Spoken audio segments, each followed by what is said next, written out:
महामाई का सुनिएगा, बड़ा प्यारा सा भजन है, सुनने वाला भजन है। तो चलिए, एक भक्त कहता है कि माँ 9 दिन आप हमारे घर पे रही और आज आपका विसर्जन है, आपको कैसे याद करेंगे।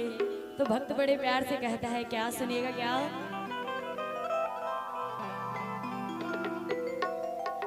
हूँ मेरी माँ के भक्तों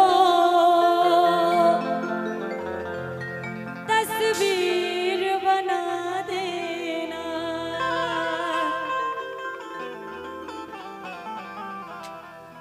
हूँ मेरी माँ के भक्तों तस्वीर बना देना, तस्वीर बना देना,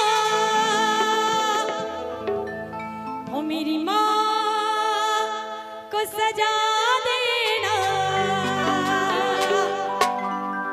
हो तस्वीर बना देना,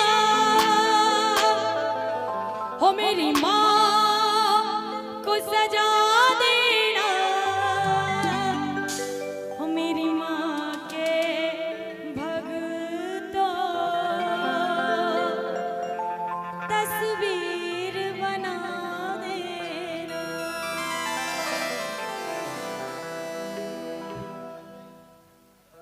हो मेरी माँ के भक्तों तस्वीर बना देना,